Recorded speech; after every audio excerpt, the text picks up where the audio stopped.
13 तारीख तक इजराइल में त्योहार है और इसी दौरान इजराइल में छुट्टी का माहौल है।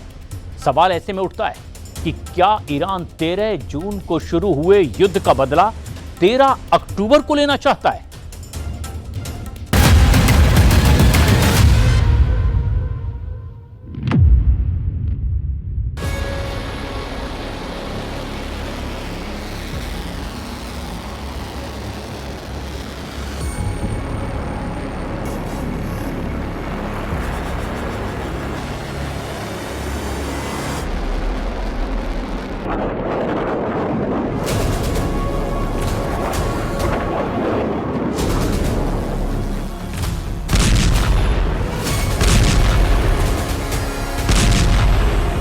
क्या इजराइल पर फिर फटने जा रही है ईरान की मिसाइल?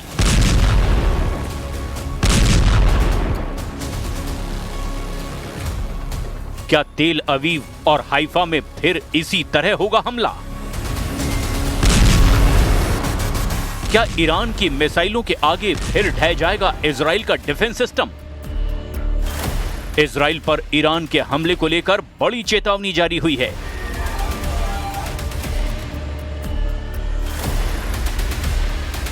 इजराइल में विपक्ष के सांसद और पूर्व रक्षा मंत्री एविगडोर लिबरमैन ने कहा है कि 13 अक्टूबर से पहले ईरान इजराइल पर हमला कर सकता है। लिबरमैन का दावा है कि ईरान का सरप्राइज अटैक सुकोत त्योहार की छुट्टियों के दौरान हो सकता है। इजराइल में सुकोत त्योहार 7 दिन तक चलता है, इसीलिए लिबरमैन ने कहा है कि 6 अक्टूबर से 13 अक्टूबर तक इजराइल के लोगों को बम शेल्टर के पास रहना होगा। एक तरह से एविगडोर लिबरमैन ने इजराइल में ईरान का खौफ फैला दिया है, यानी इजराइल में इस वक्त ईरान की मिसाइलों का सायरन बजने लगा है। इजराइल की सेना को इस बात का एहसास है कि जून में हुए युद्ध के बाद ईरान ने अपना हथियार गोदाम भर लिया है। इजराइल को भी अमेरिका से हजारों बंकर बस्टर बम सप्लाई हो चुके हैं, इसीलिए अगला ट्रिगर कौन दबाएगा, नए युद्ध का फैसला यही बात करेगी। एविगडोर लिबरमैन ने कहा कि ईरान इजराइल से बदला लेना चाहता है, इसीलिए इजराइल को ईरान पर फिर से पहले हमला कर देना चाहिए। ईरान बदला जरूर लेगा, इजराइल पहले हमला करे। इसमें कोई शक नहीं कि नेतन्याहू बहुत दबाव में हैं। एविगडोर लिबरमैन जिस तरह से ईरान को ललकार रहे हैं, उससे लगता है कि नेतन्याहू को कोई फैसला लेना ही होगा, क्योंकि अब इजराइल के अंदर ईरान से फिर युद्ध करने का प्रेशर बढ़ने लगा है। लिबरमैन इजराइल में विपक्ष की पार्टी इजराइल बेतिनू के प्रमुख हैं। उनका कहना है कि ईरान को रोकने के लिए इजराइल के पास कोई और रास्ता नहीं है, इसीलिए ईरान के बचे हुए परमाणु और मिसाइल ठिकानों को पूरी तरह बर्बाद कर देना चाहिए, और ये भी कि वो खुद मोसाद से कहेंगे कि ईरान में सत्ता बदलने के लिए काम किया जाए।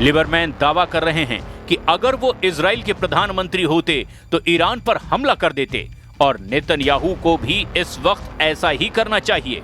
वैसे 13 जून को ईरान पर हमला करके नेतन्याहू ने यही करने की कोशिश की थी और वो अपने मिशन में पूरी तरह फेल साबित हुए थे।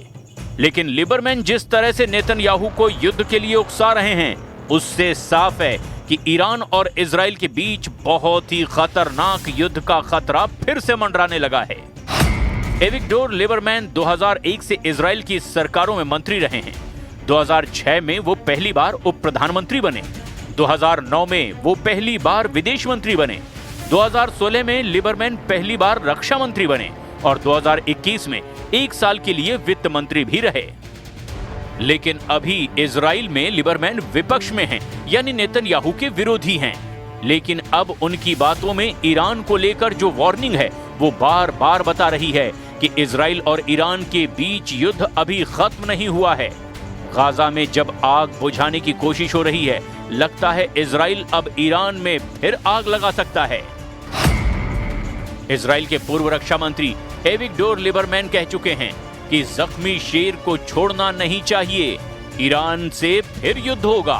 यानी इजराइल ये मानता है कि ईरान एक जख्मी शेर है और उसके लिए बहुत बड़ा खतरा भी। ऐसा इसीलिए भी क्योंकि 22 जून को ईरान के 3 परमाणु अड्डों पर अमेरिका और इजराइल की जो ज्वाइंट स्ट्राइक हुई वो पूरी तरह नाकाम साबित हुई। ये बात सबसे पहले रूस ने बताई थी और अब इजराइल भी मानता है कि 400 किलो संवर्धित यूरेनियम ईरान ने बचा लिया है और उसका दावा है कि इसी यूरेनियम से वो एटम बम बनाने की तैयारी कर सकता है। We must not allow Iran to rebuild its military nuclear capacities. Iran's stockpiles of enriched uranium, these stockpiles must be eliminated.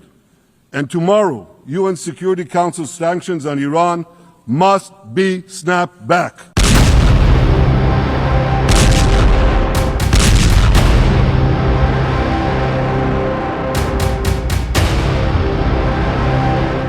Netanyahu के डर ने इजराइल के पूर्व रक्षा मंत्री, वित्त मंत्री और विदेश मंत्री के साथ पूर्व उप प्रधानमंत्री एविगडोर लिबरमैन को बड़ी ताकत दे दी है। अब वो भी ईरान की मिसाइलों का बड़ा खौफ दिखा रहे हैं। लिबरमैन कह चुके हैं कि मैं सबसे ज्यादा ईरान की बैलिस्टिक मिसाइलों को लेकर परेशान हूं। ईरान की सिर्फ 26 मिसाइलें इजराइल पर गिरी हैं और उन्होंने बेतहाशा तबाही मचाई है। ईरान अब भी बड़े हमले की तैयारी कर रहा है क्योंकि उसके पास हजारों मिसाइल हैं। क्या होता अगर इजराइल पर सिर्फ 26 नहीं बल्कि 260 मिसाइल गिरती? कितनी तबाही होती।